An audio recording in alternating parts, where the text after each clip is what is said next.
आई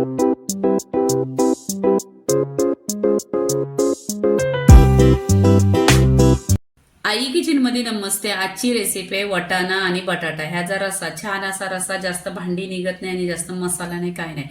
आता आहे ना हिवाळ्याचा टाइम आहे, त्याच्यासाठी वटाणा आणि बटाटा एक नंबर आहे। तर इथे मी वटाणा एक वाटी घेतलेली आहे, स्वच्छ साफ केलेलं आहे आणि धुतलेलं आहे आणि शिलून घेतलेलं आहे।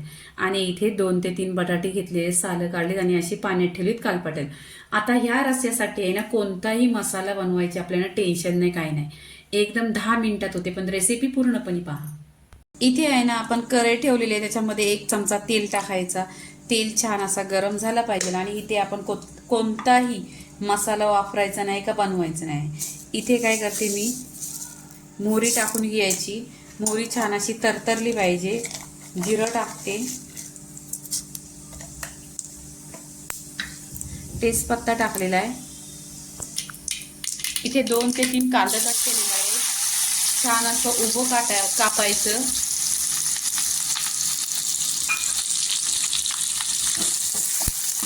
तेलावर परतून घ्यायचं इथे।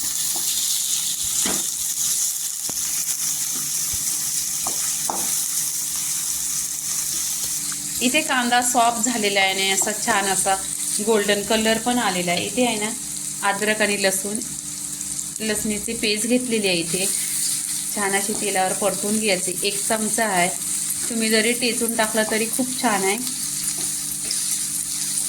इथे आहे ना आपण आता सुके मसाले टाकायचे।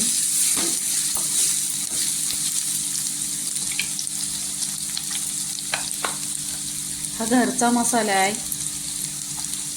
धना पावडर आहे 1 चमचा, अर्धी चमचा हळदी पावडर आहे, काश्मीरी लाल मिरची पावडर आहे आणि आगरी मसाला आहे 1 चमचा। मसाल्याचे प्रमाणात घ्यायचं, टेस्ट खूप छान येतो। खाली मसाला आहे ना एकदम चम्मचने घेतलं तरी तुम्ही चम्मचच्या मापाने घ्या। इथे बघा छान असा तेल सुटेपर्यंत आपण कांदा छान असा परतायचा। मसाल्याचा पण कलर बघा एकदम सुरेख आलेला आहे।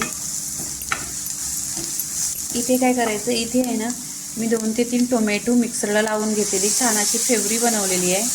1 नंबर ह्यानी आहे ना घट्ट एकदम होतो। रस्सा बनवा तुम्ही, भाजी बनवा, घट्ट पण येतो। इथे पहा किती घट्ट असा मसाला झालेला आहे। आणि या रेसिपीला आहे ना जास्त वेळच लागत नाही, कमी वेळात होतो। इथे वटाणा आहे ना मी धुवून घेतलेले स्वच्छ, 1 ते 2 पाण्याने स्वच्छ धुतलेले आहे। वटाणे पण ह्याच्यामध्ये मिक्स करून घ्यायचे।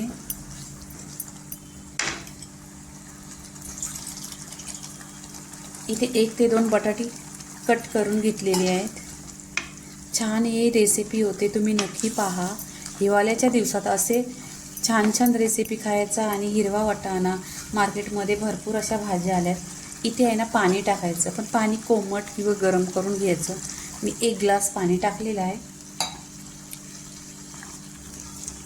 इथे बघा कोणताही मसाला नाही आणि छान असा कर पण आलेला नाही, तरी किती छान अशी भाजी दिसते आहे।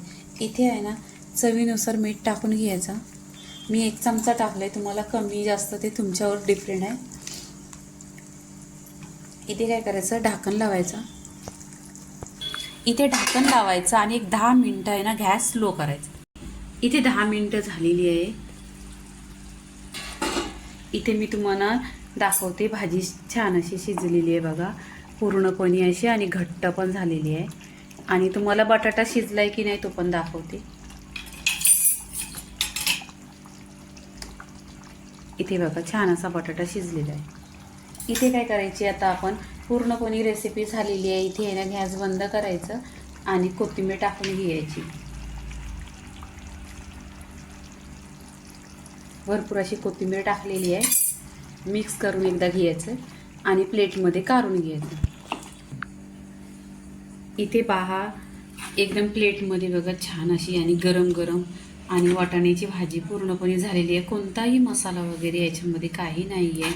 ही आपल्या घरगुती घरामध्ये जे साहित्य असतात त्याच्यामध्येच बनवलेली आहे। छान अशी बघा कलर बघा एकदम पूर्णपणे इथे रेसिपी झालेली आहे। तुम्ही भाताबरोबर खा, भाकरीबरोबर खा, 1 नंबर लागते। तर इथं वाटाण्याची आणि बटाट्याची भाजी पूर्णपणे झालेली आहे. लाईक करा, शेअर करा, सबस्क्राईब करा आणि नेहमीच खात राहा. धन्यवाद.